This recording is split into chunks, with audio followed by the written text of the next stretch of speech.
Hello, folks. Good morning, good afternoon, good evening to our lovely audience joining in from different corners of the world. We have Steve here with us, Steve Wendell. I know a lot of you have been very, very excited to join this particular session. A quick intro about Steve. Steve is the head of behavioral science at Morningstar. He has got, I think, 3 books, if I'm not mistaken, 3 books out, Designing for Behavior Change. That's the first one. That's the one which I have read, guys. And then there's Improving Employee Benefits, and there is Spiritual Design, right? So 3 books out there, Morningstar, but also I think we have the Action Design Network, and I think Steve might touch upon it at some point of time, or if not, we'll bring it up during the Q&As. Work starts with Hello Wallet, and right now we got Morningstar. There'll be a slight change in today's format. We are lucky. Steve is going to give us a small presentation, and then at the end of the presentation, we're going to open up for Q&As. But if some of us feel we must have a question addressed right there as the session is ongoing, please feel free to put it up on the chat box, and then we'll take a call on how do you proceed with that. You know, we're very, very informal with the rules. Steve, all yours. Hey, howdy. Thank you. So good to meet everyone. As mentioned, I'm Steve Wendell, and I'm happy to talk to you about behavioral science, talk about the application to our lives, talk to you in particular about application to finance, which is where I spend most of my time. They suggested that, I don't know, it's because they knew me personally. They said, maybe I shouldn't just answer questions because I say random things, but I should give a presentation first. So I did make some slides, but feel free to ask questions anytime, or especially to interject with comments as well. Deal? Sound good? All right, cool. So I thought I might share a little bit about both my professional work and kind of the application in my personal life. Let me just share my screen and I will show you. There we go. Ooh, I have 2 monitors on today, and I think it's actually giving me a problem. 1 second. No presenter view. All right, there we go.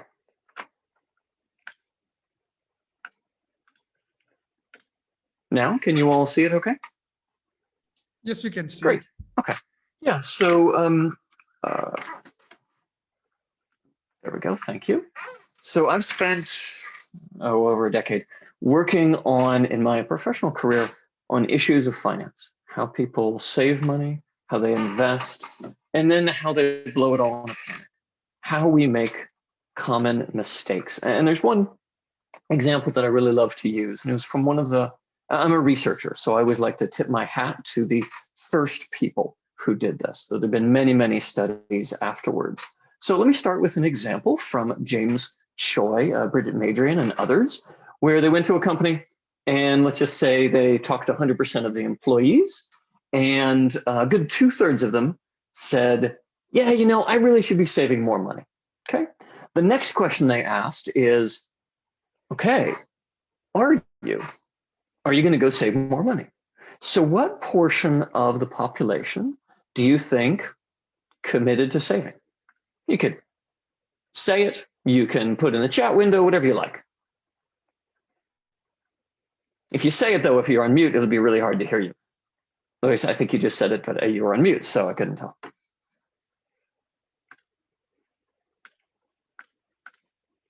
All right, 10%, 40%, we got a range here, cool. 2%, okay, I think that's Rohit. You have a dark view of humanity. I think we'd get along very well. So in this case, it was about 24%.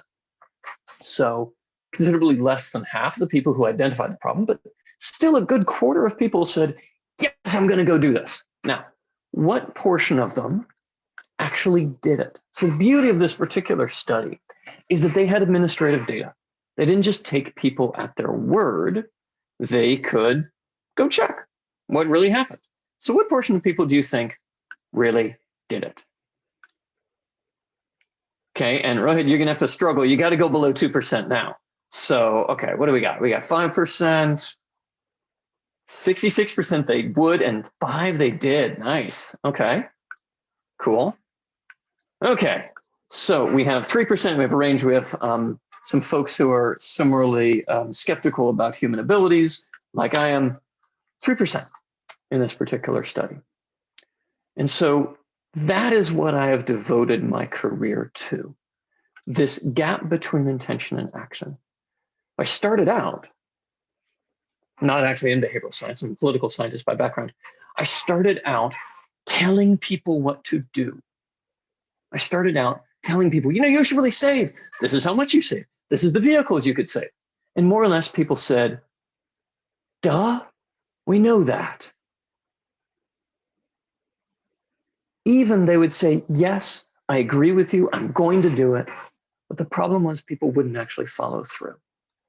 And so in finance, the vast majority of the field is devoted to getting the right answer. What's the right investment vehicle? What's the right savings account? How should you pay off your credit card debts, etc. And that is a tiny part of the problem. So our priorities are out of whack as a field. And now when we think about it ourselves, we have lots of reasons of why this happens. Well, I didn't save because I procrastinated, right? I was going to set up the automatic deposit later. Or because I had to have this thing. I actually just talked to somebody who is flying to the US to pick up their new PlayStation, which is awesome. I mean, good for them. But it's probably not the best savings or financial strategy overall, right? We all have these reasons. But as behavioral scientists, the way I think of what we do, and I know there are different opinions, and a lot of you are already involved in behavioral science, but I think of it as 3 things, my job. First is understanding why this gap happens. We'll talk a little bit about that. Second is drawing from the great history of behavioral science, which is our bag of tricks. When we understand the obstacle, particular tools we can use to help people. And then finally, understanding that we're going to get it wrong more often than we get it right. That this stuff is bloody hard. If we're helping somebody change a behavior that they are not able to change themselves, it is because it is hard, and we should expect to fail. And the science part of behavioral science is not negotiable. It means we need to rigorously study. Sometimes that means experiments, sometimes it doesn't, right? We're not purists. But we should expect failure as our default option. And so on the understanding side, there are lots of frameworks out there. The COMBI model in the UK is a really good one. I like to use CREATE, which reminds me, because I have a terrible memory, of the different things that are required for someone to take action. You have to get their attention with a cue. And that is often the biggest problem. Second, once you have their attention, there is a lightning fast emotional reaction in the brain, what we call, right, many of you know, a system 1 response. After that, if you pass that, then you can get to the costs and benefits, but with a full understanding that the mind is not a calculator. The way we evaluate things is warped by what is vivid, by what is front and center, and as I'll show you, a variety of different biases. Then simultaneously in the mind, we see the evaluation of ability, both in the sense of self-efficacy. Can I do it? Right? Do I feel confident? As well as, do I actually have the physical resources and such to do that? At the same time, we have our good old friend procrastination and the sense of urgency or timing around this. And then finally, while all of our minds are wired the same way, they are weighted differently. And that is because of our past experience. And so for one person, the emotional reaction may be, yeah, I'm gonna put my family in the right place. Another might be, I saw my parents do that and they never had any fun and it was terrible. Same brain, different experiences in the past. And so from this, we have a tremendous set of tools. Let me share some of the experiments and some of the studies that I've worked on over the years that apply these different, or address each of these different obstacles. So for example, this is one I'll start from some of my early career and then go to stuff I was actually doing this morning as well. So how many of you sent email before? Anybody? Anybody sent an email? Carrier pigeon? Anybody? Okay. Okay, for those of you who have sent email, or the few who are doing carrier pigeon or semaphores, Did you ever send an important one? Did you ever send an email that was not just a personal expression of you, but something you actually wanted other people to read? Okay, I'm pretty sure you did, right? Because for most people, email is not poetry. It's a desire to communicate with other people with a particular function. So, all right, great. Since you've all sent important emails, you've probably thought through when you should do it, right? So in the chat window, just tell me which of these times you think is most effective to send emails. This is in a randomized control trial. Okay, I'm going to have to read this long comment, Tony, afterwards, but I see the words chicken suit and sing a song, and I really have to read that later because that looks awesome. Okay, so we're getting some responses. Thank you. Excellent. Any morning, any weekday. Excellent. Okay, so nobody. Oh, see, this was a trick question. So nobody asked who the population is. Usually I get a smart aleck who says, hey, who did you email? This happened to be one of the largest employers in the world, large minimum wage population. Okay, see if that changes anybody's answers. Nope. All right, great. So there are a range of responses here. And my point isn't actually which one's right. There is one that's right. I'll show you shortly. It's rather that we disagree, and that matters. Because the swing from one time to another is massive. If you could double your response rates on an important email, right? Not just marketing or not just doing it in your job, but if you actually wanted to double the chance that somebody would respond to you, well, we should all take this seriously. But we don't have the right answer. And part of that is because we don't test rigorously. We don't carefully analyze. And part of it is because each population is different. And so I ran this with one of the largest manufacturing companies in the US as well. And the times for them were completely different. For them, 1% response over the weekend, 8% response on Tuesday morning. A massive difference in response rate, right? And so it's stupid simple. But one of the single most important factors in behavioral science is attention. It's not sexy. It's not talked about that much. Dean Carlin, John Zinman, and others do some great research in this area, but it's not talked about that much. But in the end, you just have to understand your people. You have to do that user research. You have to get into their lives and understand, are they busy working 2 jobs? Are they working in a manufacturing firm where they only have access to that company email, for example, during the weekday? And nobody ever would do it over the weekend, right? Very different cultures. There is no right answer in behavioral science. There is only the process that helps us find the specific answer for a specific set of people. Here's another study. So the first one was attention, or the Q part of the create action funnel. This is the R, reaction problem. Many of you have probably seen these comparisons when we compare ourselves to our neighbors, compare ourselves to others. Tremendously powerful effect that shows us that something is possible and that, well, maybe other people are judging us. So, I'm a behavioral scientist. I've been studying this stuff for a long time. When I get these messages in the mail that say, my neighbors are spending less on electricity than I am, I get angry. You're like, what are they doing? Now, I don't get so angry that I'm going to turn off my lights, but I do go over to their houses and turn on theirs because, I gotta level things out here, right? We did a very similar experiment with savings, found a very similar thing. All right, so let's talk about the evaluation side. We took the information that people told us about their finances. This is in a budgeting and personal finance app I worked on. And we just gave it back to them. But we did it in a way that was clear and well designed. In other words, I didn't design it, an actual designer did it. And beautiful and compelling and simplified. And we found that just telling them what they already told us about their finances, but doing it in a clear and simple way, strongly encouraged. And they said, oh man, now that I see it this way, I've got a real problem. And it doubled the amount of savings. Now in the US, sadly, that is from a very low base. So here we're talking from 300 to 600, right, in a given month. So it's They're small numbers. That's why you're able to get a double. But it's a very big effect from understanding that the mind can't just deal with lots of data. The presentation matters, and helping people evaluate it matters. This is one on loss aversion, which is one of the most famous in behavioral science, of course. We did our loss aversion test. Yeah, tremendously powerful. This particular study we did, I think 12 or so arms in one round. We actually did a variety of these different studies where different parts of the company came up with ideas on how to connect with folks. And this was the one that won. We did ones where we just talked about the money. We did ones talking about other people. We did social proof, no effect.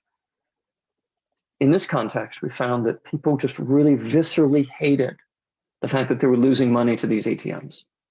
And this particular experiment, this was for, again, this goes back to the large US population of minimum wage workers. It saved them the equivalent in a randomized controlled trial of 1 day's wages per month. These are low-wage people who are spending a tremendous amount of money on bank fees. And by showing them, by focusing on one aspect of the costs here, the losses, that helped it become much more salient and powerful to people.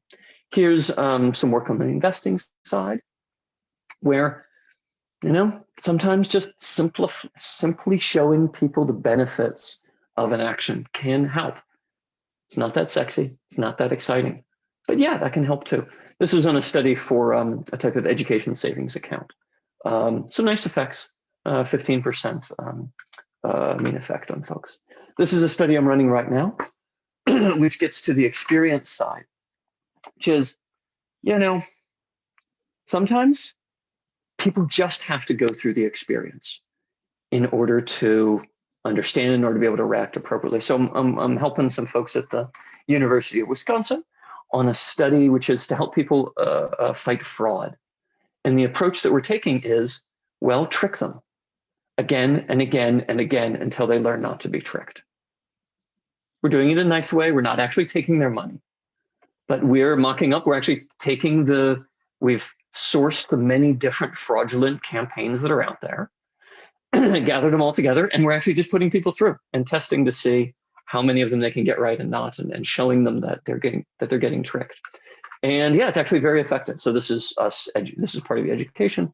Afterwards, we're seeing a nice lift of people learn through experience, even when information isn't. And the control arms in this case are comparing it to information, controlling it to, of course, innocuous, unrelated stuff, controlling it to general tips. And yeah, sometimes you just have to go through it. You just have to experience it in order to be able to make that change. And so that was one very effective way to do it.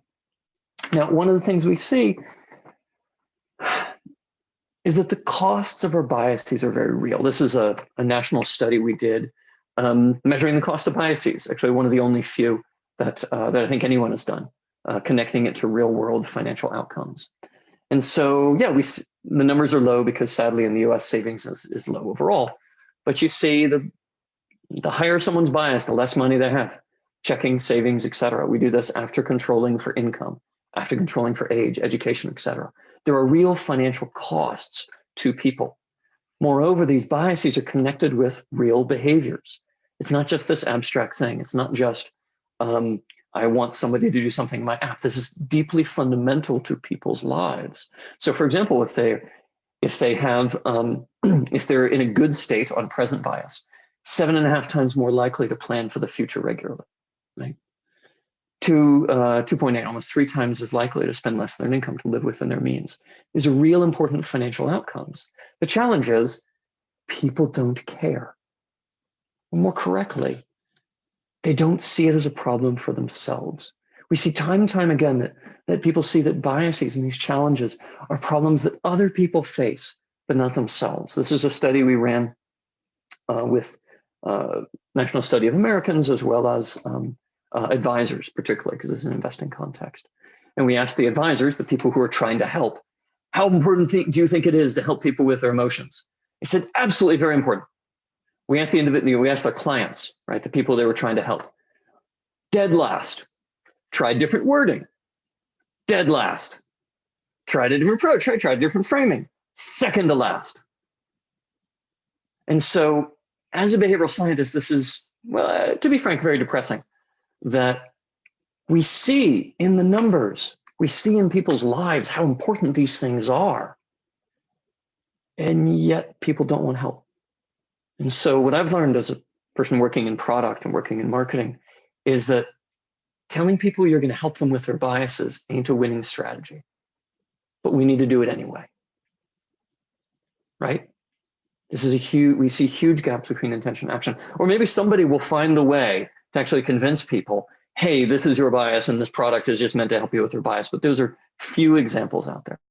Usually it's baked in the product and it's just the goodwill of the people doing it who say, this is important to us. We really want to help folks.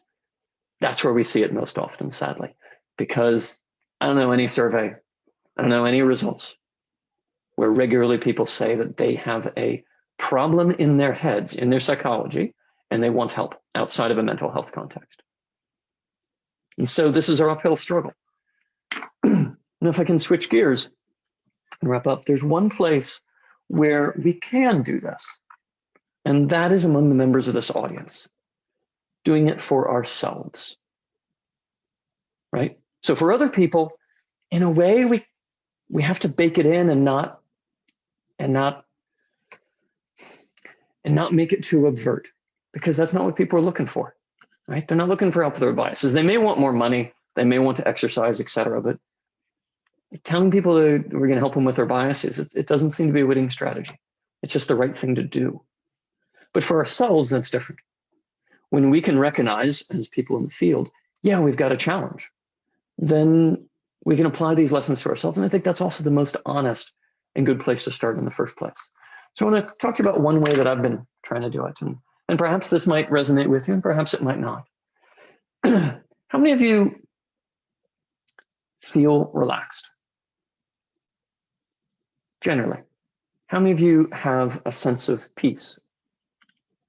Or for those of you who are spiritual, or those of you who are religious, how many of you spend the time that you want with God? My sense is that for most people, the answer is very few. And let me put it in a different context. How many of you think that we should help those in need? Whether it be from a religious obligation or whether it not be, should we help people in need? And just as often true, as often yes. But let's say you're walking down the street, as I often had before COVID. Now I go nowhere. But before COVID, walking down the street, and you see a homeless person, which I don't know in Ireland and there's folks in India and people are all around the world, whether this is part of your daily context, but it is for us. You walk down the street, you see a homeless person, someone's asking for money. And you just answered the question previously, yes, we should help people in need. But you open up your wallet and you find, you have no cash. Who carries cash anymore? Right? You have credit cards, you have debit cards. Do you go around the block, get some cash and come back? Or do you tell yourself, I'll do it next time. I'll do it next time. Until the point where you just don't see that human being asking in need. It's something that has deeply troubled me in my own life. And so I started to think about both because I'm a spiritual person, spreading time in prayer, and living that faith, living this understanding in my daily life, right? If it's real, I should be acting on it. And I found that many of the same obstacles apply here too. I may want to spend that time, but I'm forgetful and I'm lazy and I have limited willpower, etc. And so, we can know what's the right thing to do, but not do it. Just as people saving, just as in any other parts of our lives. We can know to love, we can know not to judge, but still not follow through. And one of the great challenges that we find for example, stepping out of our jobs, stepping out of what we're trying to accomplish, what we're trying to do for ourselves, what we're trying to do for in our daily lives, is that, well, the cards are stacked against us. That people like me, our day jobs are to distract you, are to give you tools that will make you do things in your work using our products, or in your personal life to connect with friends using our tools, to exercise, even good stuff, using our tools, to buy products you don't need, etc. And that this sense of, okay, forget me. Let me think about spiritual life. Let me think about peace. Let me think about helping other people. There's not much money to be made in that. And so there isn't an industry. There are a few small groups, Calm, Headspace, etc., to take it from a non-religious angle. There are a few small groups, but by and large, there just isn't much money to be made in peaceful contemplation and helping other people. And so it's not just that we have this intention action gap, which of course we do, but rather, well, the rest of behavioral science and the rest of marketing and psychology and design applied and in the field is trying to stop us from doing this. And so, well, we have to be especially clever and we have to be especially thoughtful for ways to make that space. And so the same lessons apply. What reminders do we put to, well, go help at a soup kitchen, to go give out money, to make sure that we have money in our wallets? What reminders do we give ourselves to spend time with God?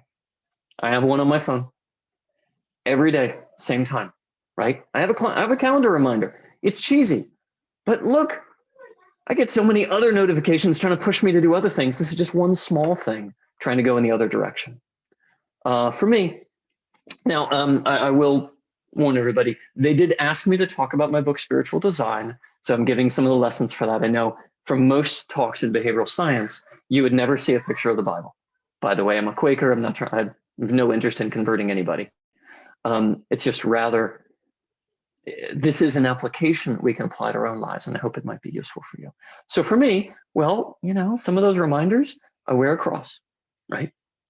Because I feel it when I walk and it bounces against me. I do have the Bible by my bedside, right? Because it's a reminder. It's in my environment to help me remind, along with this god awful thing, which just reminds me to check Twitter and LinkedIn. And I've gotten rid of Facebook, so at least that's one thing. But you're trying to balance the scales to give yourself a little bit of time. And of course, the same lessons we talked about before apply. One of the interesting things when it comes to the reaction, social proof, and I'm just wrapping up here, is that at least in the US, and I've seen very strongly by country in Europe and outside of that, it is especially true. Then in most countries, there's a majority of people who believe in God. In the US, there's a majority of people who believe in God of one sort or another, right? It's not a judgment of what the beliefs are or which God. Hey, good for you, right? But there's a majority of people who do, and yet no one talks about it. Jonathan Merritt, who writes for The Atlantic, has a great book on this called Speaking God from Scratch.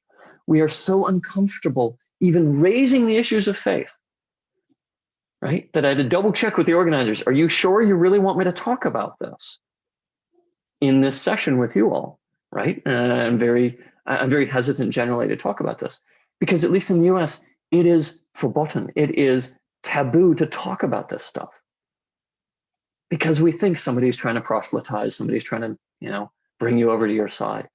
But in the end, it's rather about, hey, there's most people want to spend some time. Most people have a foundation. How do they actually integrate it more into their lives? And if we're not having this conversation, we're not talking about how difficult it is, and we're just giving ourselves more. So it's making it harder for us. And in fact, one of the ways that I try to do this is I pray before meals. And again, before COVID, because it's not relevant right now, before COVID, when I was out at a restaurant or when I was out at work, I sometimes would look around and I'd see, oh, heck, nobody's doing that. And they're looking at me funny. Okay. And so in order to avoid that negative social proof I avoided looking at other people very intentionally. And Kathleen, thank you for your comments. Yes, I think it's also taboo to talk about being an atheist. I'm not sure if it's more or less. I don't have any particular statistics there. But it's taboo to talk about this stuff at all. It's difficult because people feel, oh, you're an atheist? Oh, well, we got to get, oh, you're not. No, we're on different paths and we're trying to learn, and it's difficult to talk about this stuff in the first place. So I think it's taboo all around. And so anyway, cool. So I was just, sorry, getting distracted by some of the comments. And so in our work, right, where my work is helping people with their finances, and in our personal lives, the same gap occurs. It affects our spiritual lives. It affects our users. It affects our clients. And I ask, how can we both turn this lens inward, and how can we have compassion for the people we serve to, well, understand their circumstances, understand when they're busy at their jobs, understand what their experiences have been, to both help ourselves and to help those who we work with. And that's kind of my philosophy on behavioral science in a nutshell. If you are interested in this, here's a book about the application of it to prayer and to private practice and to one's personal practice. If you're interested more in the product and marketing side, that's the book Designing for Behavior Change. And I do have a workbook for the latter one, which is free and available. So, okay, we see a lot of, anyway, I see lots of comments and questions. Cool. And that's about it. I should make a plug if any of you are involved in, if you're currently working in behavioral science, I would ask, we have a great directory of teams from all around the world and always looking to expand it. And we also have a particular section now trying to focus on folks in Latin America. Just go to behavioralteams.com and you'll see there's a directory, there's a report on how companies are using this all across the world. We had tremendous response from the community, and we keep gathering it. And I saw Sebastian also sent a note about it. Okay, so that is, I have a couple other things here if we need them that I'll pull into, but I'll just leave it on this. And that is the end, folks. Please unmute yourself. I see a variety of folks disagree on the speaking about this within the US, and cool, okay. I think there's a diversity of experience, and that's great. So that was my very strange mixing of both the personal and the professional, but that's what they asked for. So so there you go. Happy to answer any questions y'all might have. Thank you so much, Steve, for this lovely presentation out here that you gave to us. And we will just be starting the Q&A session, guys, in a moment. So please feel free to type in your questions. Also, a lot of new folks out here today, feel free to go into a gallery mode so that you can see who else is there. I mean, Steve is awesome, but you also want to make new friends, right? So start go to a gallery mode, and then start checking out people, start sending them, your LinkedIn details, connect with them, make new friends, because this is a club, right? This is the whole point of a club. You want to network. So please definitely do that on the side. And as you start putting up your questions, Steve, I think before we take up the Q&As, I do have to share one personal experience out here. And not many people know this, but now that you've spoken about this, why not bring it up kind of. So my mother-in-law is my next door neighbor. She's old. She had some sort of a stroke 3-4 years back. That has kind of limited the kind of things that she can do. And the thing about growing old is you cannot really do a lot of things after a point, So that kind of makes you a little frustrated, because what's your relevance in life? And you have reached a particular stage. And so there was something which I thought about a lot, and I said, okay, she seems a little more angry, a little more aggressive, upset, XYZ. And when I thought about it, I realized it's because the relevance is gone. And I have kind of came up with a solution for which I was kind of made fun a lot of by my wife. And the solution, if you can see, was actually, I put up a small calendar reminder out there twice a month on the 15th and 30th, right? The middle of the month, end of the month, I have this thing which pops up on the phone. It says, make a special cooking request for the dragon. I call it the dragon, right? So what's happening is I have almost put this thing like a system out there. I go and talk to her and I say, you know what? Why don't you kind of uh, make something for me? I almost go and me and my wife will go and will pester her like little kids. Kids go and ask their parents for food, right? So it's ridiculous doing that at this age, but you cannot do it. And that actually was very helpful in kind of, making her much more happier, calmer and all. All right, we'll never mention this. We'll edit this from the video. No one will talk about this, but I just thought let me share this. Guys, please feel free to share your questions out here. It's going to be awesome. And before we did one quick question out here, Steve, and this is around ethics. See, when we were growing up in India, one of the biggest curiosities was this search for what you call the Vashikaran or Sammohan mantra. It's a chant, a mythical chant, and if you use it, you can control anyone's mind. You can make that girl or the guy fall in love with you. You can get your boss to give you a promotion. Sammohan, hypnotism. Vashikaran, to control someone, right? And it used to be a fascinating thing in the 80s, 90s, and, still now in some part of the country. What's happened, behavioral sciences, a part of us are looking at behavioral sciences, introducing a decoy, a default, as some form of a Sammohan, a Vashikaran mantra. And there is the ability in a way to make things a little difficult for someone who is trying a trial, for example, make it difficult to cancel and kind of hook them in. So if you look at that world, and especially if you look at finance itself, where you are from, where there's a lot of pressure on acquiring customers because money is straight up, right? What is your take on this whole ethics? Where are you drawing lines? What do you want to tell us about that? Well, thankfully that effective mantra does not exist. So I know a lot of folks who are outside the field say, can you just make more people buy my stuff?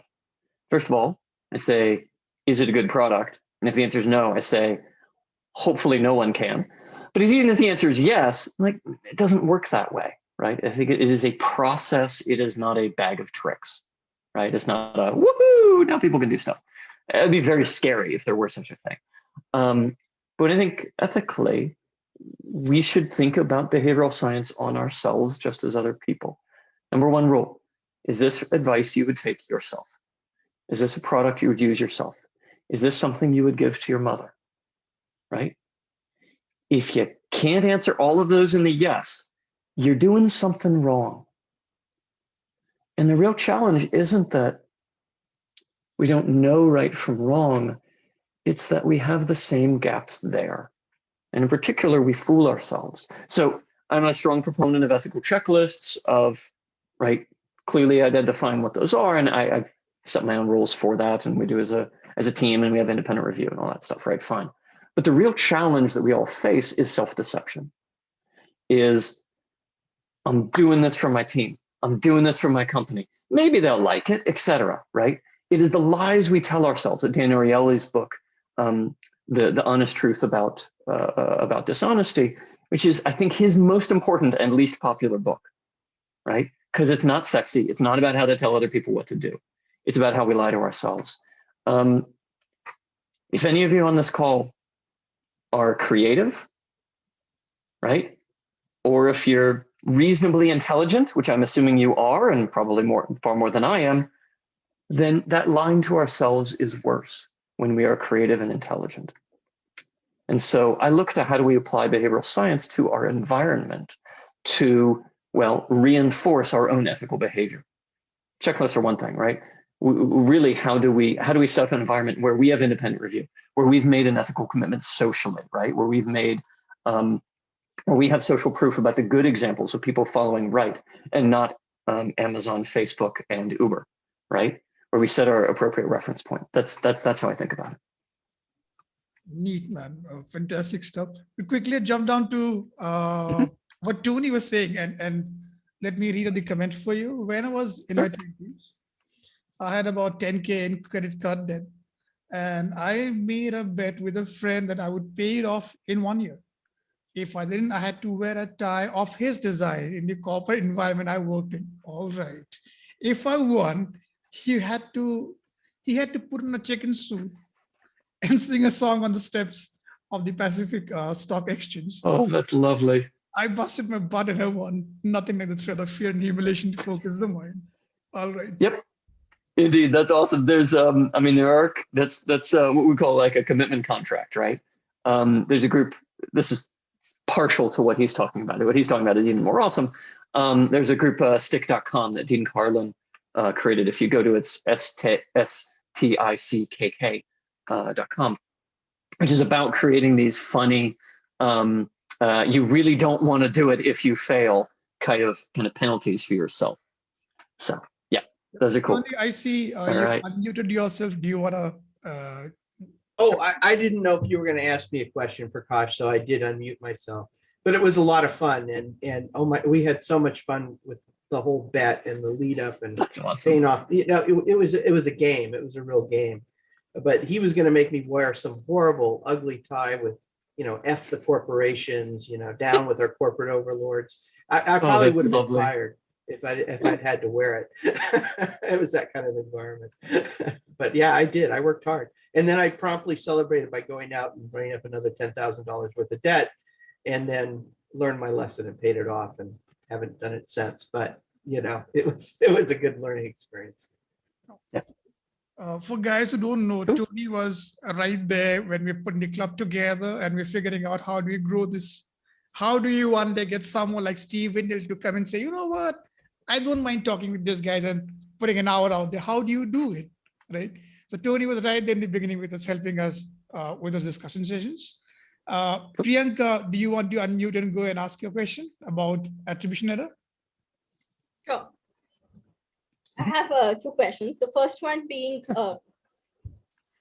how many behavior and social scientists, like you're constantly studying them, and like as psychologists, as behavior scientists, we're constantly evaluating what are the biases they fall to, and thus do we forget that we ourselves are humans too, and you know, our biases come in, obviously. So what's the way out? Like, how do you accept our own humanity? Because there's this constant focus on science and proving things, but you're human too. You have emotions too, and that's biasing your interaction and your analysis as well. So what's the way out of that? And two, like, once you've done enough research and studied all of the human phenomena enough, you know it's all subjective. Like you said, it's just a probability in a certain context. It's a truth, not the truth. But when you go talk to someone, they are always looking for the truth. So how do you sort of work on that? Yeah, those were the two things. Sure. Still struggling. Well, I mean, I think we have to apply it to ourselves. And I think of it as, especially I think of Ulysses on the mast, right? Ulysses in Greek and Roman mythology, for that matter, for Odysseus, approaching the sirens and knowing that he would be tempted by the siren's song, closed off his options. And I think of it as, we all have moments of strength and moments of weakness. The moments of strength are few, the moments of weakness are many. And so how do we set up our environment to carry through that strength? And so for me, it was not a mantra on how to control people's minds, but for a long time, I had a mantra on my taped to my screen, which was about, take a breath, you need clarity, you're getting this wrong, right? And in other cases, right, I mean, it is, I like to, I try to give a personal example, not always the most embarrassing one, but I try to give some personal example when I'm talking about this stuff, because it reminds me, again, I'm a flaming idiot too, right? I have these same problems that everyone else does. And so I try to structure it in. And also I've written myself a lot of checklists for doing behavioral science, right? So the guide that I mentioned before, it's on the behavioral technology site, that was mine for my team and myself first, right? Because like, I need this thing to remind me. Why is there a create funnel? Because I needed a mnemonic to remember, right? In a moment of strength, I tried to set myself up for the moments of weakness, right? Now, on the subjective and not a truth, I would actually disagree. I am a scientist. I believe very strongly that there is cause and effect. There is a truth that we can discover both about the mind and about the world, but that it's nuanced and it's messy, and we have a difficult time talking about things like probability. And so, we just look for relatable examples for other people, and we try not to be too sure of ourselves, which I fall into, and just about everybody else.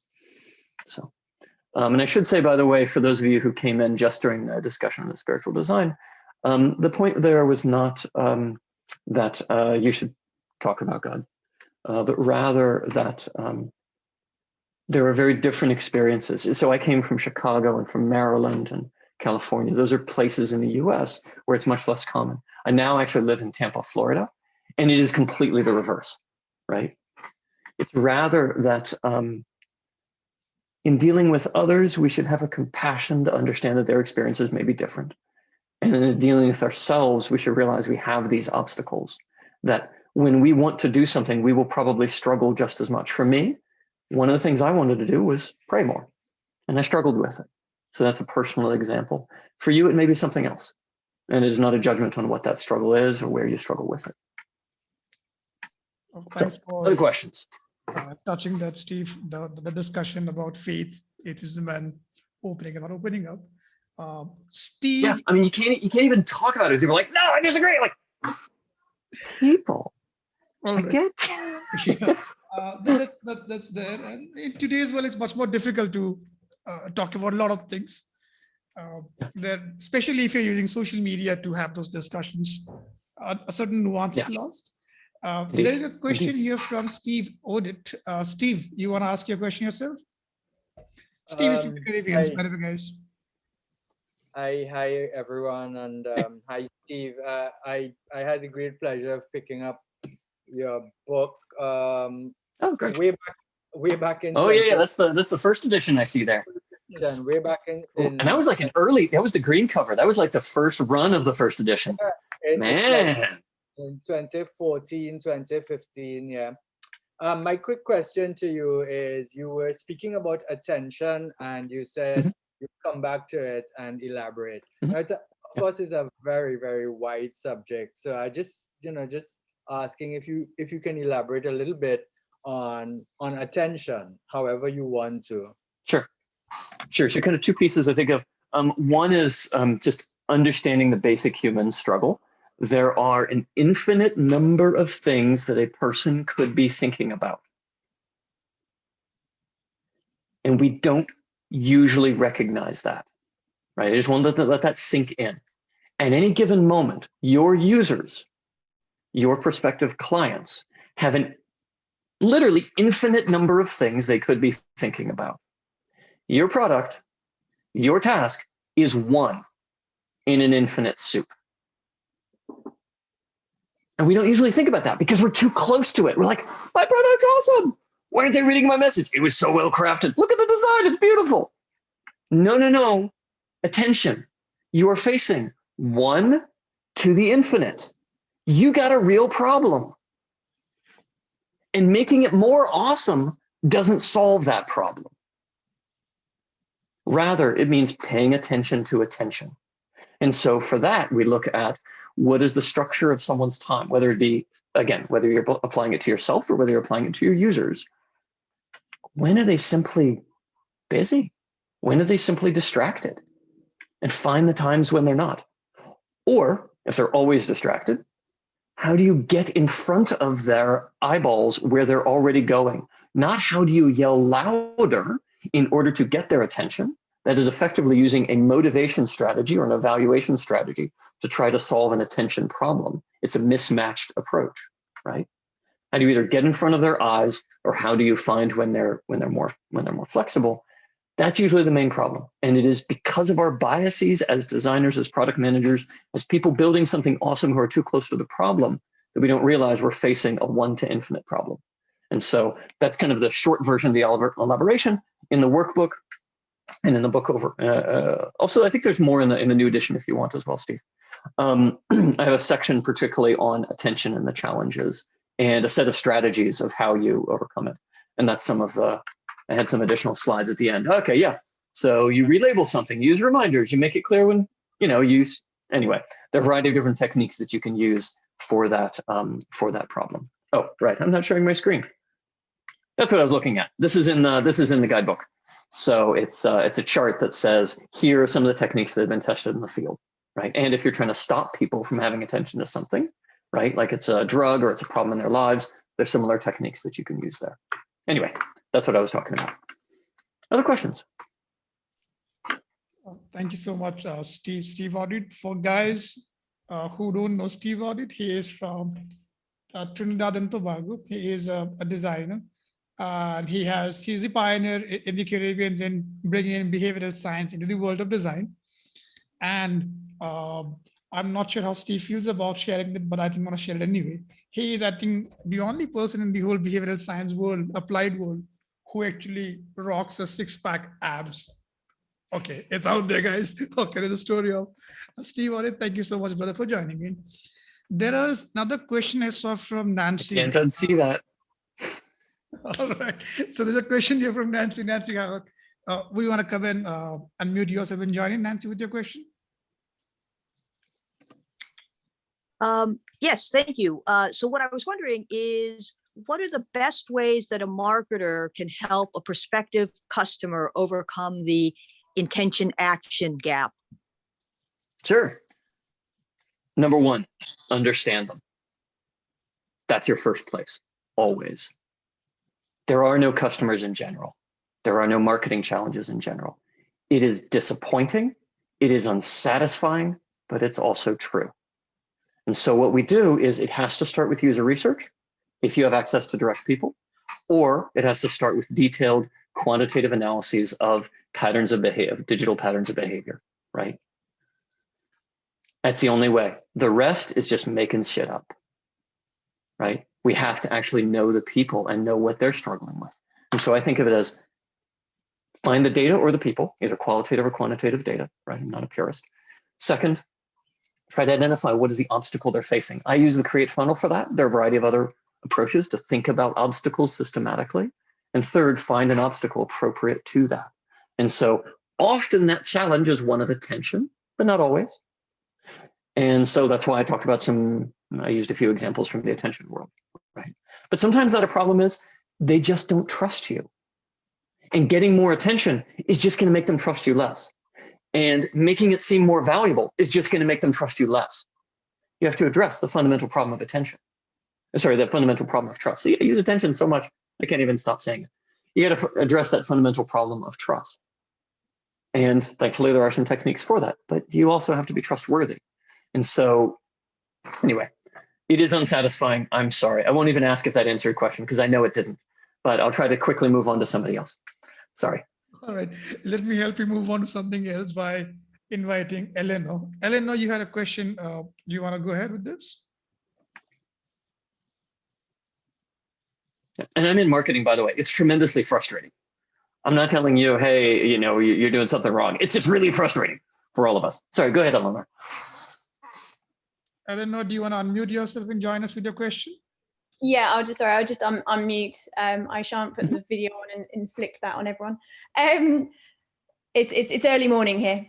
I was just asking because from a marketing perspective, there's often that sales versus marketing battle that sometimes goes on, and it's how can I bring them on board to understand that the client doesn't always just want to go through their checklist of the USPs of our product, that yes, we need to make sure we in our messaging that we touch on all of those points so that when they're searching for those answers, they're there. But how we're working in this messy middle where they're evaluating, they're growing, they're contracting their consideration set. How can I sort of break through that kind of expectation that they have that clients are technically robots and they just have set up questions to ask? Yep. So, sorry, I just got someone's name wrong, but there we go. Now I got it right. Okay, so interesting question. So how do you show people that what they're doing is wrong? is number one simplified way of that, right? And it's sometimes clients, it's sometimes our managers, sometimes it's a really fervent designer. It's like, this design is awesome, and they're right in that it's awesome, just that it's wrong for the problem. I think there are a couple different approaches, right?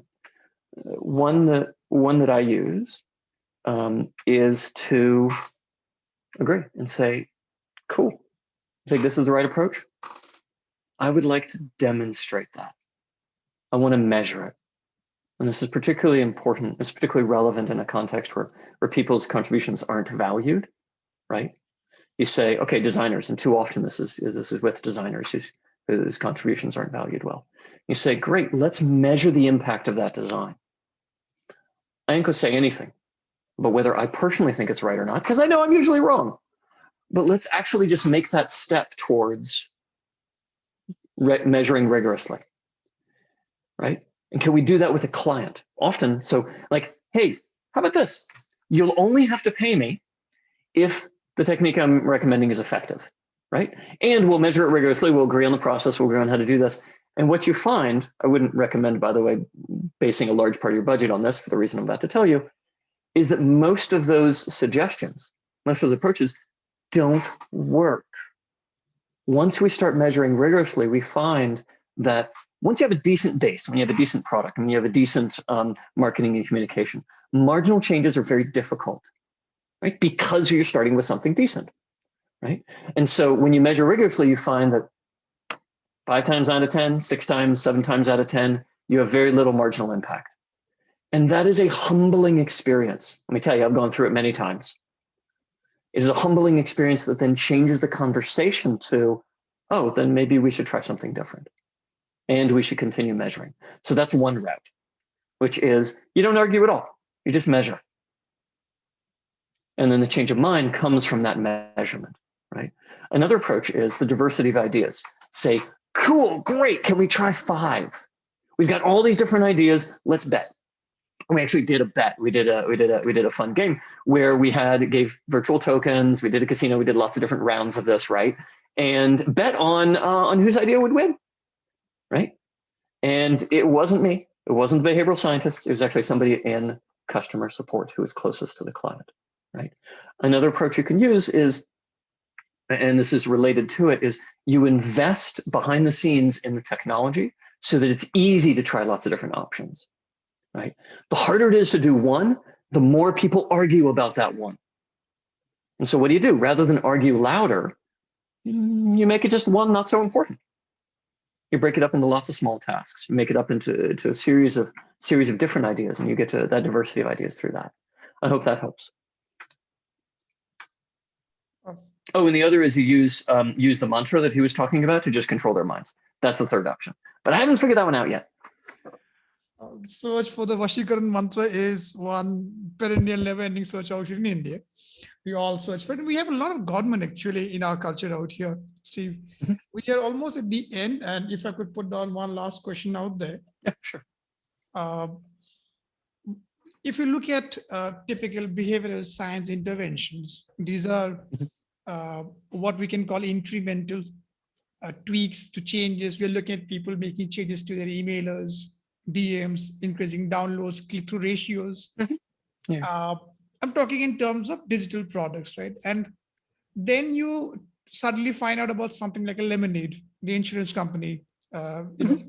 So I think the question there is, how do you feel about Lemonade as a company? If you want to take this question, or we can also interpret this question saying, how do we go from applying tweaks and small changes to doing something transformational? Or how do you create a new product like a Lemonade, which is actually using behavioral science at its core, not just for a communication, not just for a nudge, but possibly at its core itself as a product? It could be a financial fintech product. It could be an edtech product, right? What would be the process out there? Yeah, sure. So on Lemonade in particular, I think it's very interesting. I haven't used it, so I don't want to make any specific comments about it there. But in general, it starts with building any good product, right? I think it is a combination of two things. One, being able to build and market a product at all, and two, the commitment to behavioral science, et cetera, right? And these things are largely unrelated, right? And so if you have that fire to build products using behavioral science, then the core question isn't how do you do better behavioral science? It's how do you identify a user need that people are willing to pay for? How do you do effective marketing? How do you build it in a cost-effective way? Things that sadly the academic field of behavioral science just doesn't think about much. And so we have a tremendous litany of techniques that could help if anybody ever bothered to build them at scale, which we don't, right? And so what I tell behavioral scientists, applied behavioral scientists, is knowing the right answer, even in behavioral science, isn't enough. You still need voluntary choice on the part of your users. You got to build something they want. And it's the intersection of the two that I think makes great products. Something that's effective and something that is desirable. So, pretty general answer. Thank you so much. I think one of the most important takeaways that I will take personally from this show, your session here is, don't be ashamed of putting reminders on your phone to make your life around certain things, whether it's a prayer, whether it's calling people. Facebook is doing that. It's giving you notifications to remind you, come back to me, come back to me. Instagram is doing that. It only makes sense to put notifications for ourselves in our own life, design that life, and surround ourselves with things that matter to us. I think that's going to be takeaway, which I'm going to carry from here. Steve, for folks who are here from Latin America, please check out the link I shared earlier. It is a network run by Sebastian Fonzo. He's a friend, fantastic person out there. Please check out the behavioral team's link shared by Steve Wendell too. Amazing site out there. You'll find their LinkedIn IDs in our original post. Reach out to them, connect with them, and overall stay safe. See, before we go, any parting words, any advice, anything that you want to say to us? No, just thank you. And thank you also for reminding me of the different contexts. I've been speaking particularly to a US audience and to be frank, a US liberal behavioral science audience. And I see how the discussion of spiritual practice is quite different in other contexts. And that was quite useful for me. Thank you. Thank you all. We'll see you soon. Luis, thanks for everything as always. Steve, Sebastian, and everyone else, wear your masks. Stay safe. Things will get better, but meanwhile, Take care. Be there. Happy Thanks everyone for joining us. Thank you, Steve, for joining us. Next week Bye, we Louis. have Pete Judo DiHarajo from Pete's Bits. If you don't know Pete already, go to his YouTube channel. He is a young guy who is making behavioral science very popular, and I think he'll be great fun next week. So thanks everyone for joining us, and we'll see you next week.